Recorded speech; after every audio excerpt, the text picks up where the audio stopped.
دنیا کا معاملہ اور ہے، برزخ کو دنیا پر قیاس نہیں کیا جا سکتا۔ اگر ان کی بات مان لی جائے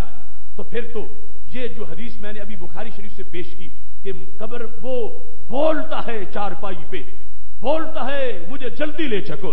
نیک انسان بولتا ہے۔ تو اب ان کے بقول تو جب روح نکل گئی، پھر جس وقت آنکھ کھول نہیں سکتا اور زبان ہلا نہیں سکتا تو بول کیسے سکتا؟ ان کی شریعت کہہ رہی تھی کہ اب بولنے کا سلسلہ ختم ہو گیا، لیکن میرے محبوب حضرت محمد مصطفیٰ صلی اللہ علیہ وسلم کی شریعت کہہ رہی ہے کہ وہ بول رہا ہے، آواز نکلتی ہے، آواز سنائی دیتی ہے۔ اور پھر یہاں تک سید عالم نور مجسم شفیع معظم صلی اللہ علیہ وسلم نے جو حدیث تلقین میں فرمایا ہے کہ تم کہو جو کتاب الروح میں دیگر کتابوں میں موجود ہے، یا فلان ابن فلانا تھا، میت کو آواز دو، اس کی امی کا نام لے کر اسے بلاؤ، وہ سنے گا، وہ جواب دے گا۔ تم جو کہو گے اس کو میت کو قبر میں منکر نکیر کا جواب دینے میں آسانی پیدا ہو جائے گی۔ اب اگر ان لوگوں کی بات مان لی جائے جو ان لوگوں نے اولیاء کے بغض میں تقریریں کی ہیں، ان کے مطابق تو اب نہ کوئی سن سکتا ہے، نہ بول سکتا ہے، نہ فرشتے پوچھ سکتے ہیں، نہ پھر وہ جواب دے سکتا ہے۔ اگر اس کے اندر برزخ میں جا کر یہ حیثیت ماننی ہے اور ماننا حدیث سے لازم ہے، قرآن و سنت سے لازم ہے، تو پھر جو بول سکتا ہے وہ بول کے مدد بھی کر سکتا ہے۔ جو وہاں کے امور کے مطابق اٹھ کے بیٹھ جاتا ہے، جس میں بعد از وصال قبر میں بیٹھنے کی طاقت آ رہی ہے، ابھی تمہارے سامنے چارپائی پہ لیٹا ہوا تھا، وہی بیٹھ گیا ہے، تو پتہ چلا برزخ کے معاملے اور ہیں اور دنیا کے معاملے اور ہیں۔ ان میں دنیا میں جو تمہاری آنکھوں پر پردہ آ گیا، تم کہتے ہو اپنی قمیص نہیں اتار سکا، قمیص ہم نے پھاڑ کے اتاری، غسل ہم نے دیا، تو یہ تو شریعت نے ڈیوٹی اس جہان والوں کو شرف کے طور پر دی تھی، ورنہ سب کچھ خود ہی ہو سکتا تھا۔ اور وہاں جو حقیقت ہے وہ شریعت نے واضح کر دی کہ روح اگرچہ نکل گئی مگر روح کا بدن کے ساتھ تعلق ہوتا ہے، جس کی وجہ سے سوال بھی ہوتا ہے، وہ سمجھتا بھی ہے۔ اگر پوری روح نہ ہو تو پھر تو امتحان ہی بوگس ہو جائے کہ پوچھا جا رہا ہے، اور جس سے پوچھنا ہے اس میں کچھ زندگی ہے، حافظہ ٹھیک ہی نہیں، تو وہ تو قیامت کے دن عذر پیش کر سکے گا کہ اے اللہ اگر میرے حواس ٹھیک ہوتے میں جواب صحیح دیتا، کیونکہ حواس ہی ٹھیک نہیں تھے اس واسطے میں نے جواب غلط دیے، تو اللہ کسی کا عذر نہیں رہنے دے گا۔ اس واسطے قبر میں صرف حواس ٹھیک ہی نہیں ہوتے، پہلے سے کہیں زیادہ تیز ہو جاتے ہیں، جو بخاری شریف میں ہے انہ لیسمع قرع نعالہم، اور تو اور رہا قبر والا باہر والوں کے قدموں کی آہٹ بھی سن رہا ہوتا ہے۔ یہاں یہ بات بھی بڑی قابل غور ہے کہ ان لوگوں کی ساری تقریریں جو بھی یہاں کے اور وہاں کے اس بغض میں کرتے ہیں، اور یہاں پر کہ دیکھو آنکھیں پتھرا گئیں، آنکھیں بند ہو گئیں، آنکھیں تم نے ہاتھوں سے بند کی، تم نے قبر میں اتارا، پھر انہی کو سمجھتے ہو کہ وہ کچھ کر سکتے ہیں، تو یہ شریعت پر عدم اعتماد ہے۔ ہمارے آقا صلی اللہ علیہ وسلم نے جو ان کی طاقتیں بیان کی ہیں وہ دنیا سے کہیں زیادہ ہیں۔ اب دیکھو اس وقت دنیا میں آپ کے سامنے جب عربی کی عبارت پڑھتا ہوں تو آپ محتاج ہیں کہ میں ترجمہ کروں، جو عربی نہیں جانتے ان کو ترجمے کی ضرورت ہے، لیکن یہ ساری حدیث کا زرخیز سرمایہ ہے کہ جس وقت انسان قبر میں جائے گا تو فرشتے پنجابی میں نہیں پوچھیں گے، فرشتے پشتو میں نہیں پوچھیں گے، فرشتے کسی کی مادری زبان میں نہیں پوچھیں گے، فرشتے پوچھیں گے تو عربی زبان میں پوچھیں گے۔ اب عربی زبان میں پوچھنا اور اگلوں کا عربی جواب دینا یہ اس بات کی دلیل ہے کہ وصال ہوتے ہی یہ قبر والا ایڈوانس ہو گیا ہے، اس کے علوم بڑھ گئے ہیں، یہ پہلے سے ترقی پا گیا ہے۔ زندگی میں اس کو عربی نہیں آتی تھی، اب اس کو قبر میں عربی آ گئی ہے، تو جب عربی آئی ہے حالانکہ بعد از وصال اس کی یہ حیثیت ہے، تو اگر ان لوگوں کی دلیلیں مان لی جائیں تو ہم پوچھ سکتے ہیں ان سے جو قیامت تک یہ جواب نہیں دے سکیں گے، اے منکرین اولیاء بتاؤ تو صحیح کہ جو بندہ دنیا میں عربی کے چند لفظ نہیں بول سکتا تھا قبر میں فر فر بولنا کیسے شروع ہو گیا ہے؟ تمہارے سامنے جب لیٹا تھا چارپائی پہ اس وقت تو کیا، جب زندہ تھا اس وقت بھی عربی نہیں سمجھ سکتا تھا کیونکہ اس نے پڑھی نہیں تھی، لیکن قبر میں پہنچتا ہی اس کو سننے کی بھی صلاحیت ہے، سمجھنے کی بھی صلاحیت ہے، بولنے کی بھی صلاحیت ہے، تو پتہ چلا دنیا کا معاملہ اور ہے، برزخ کا معاملہ اور ہے۔ ان لوگوں نے دنیا پر قیاس کر کے اپنی تقریریں ساری چلا لی، جس کی کوئی ہوائی تقریریں ہیں، کوئی نیچے وجود نہیں ہے کہ دنیا دنیا ہے، برزخ برزخ ہے،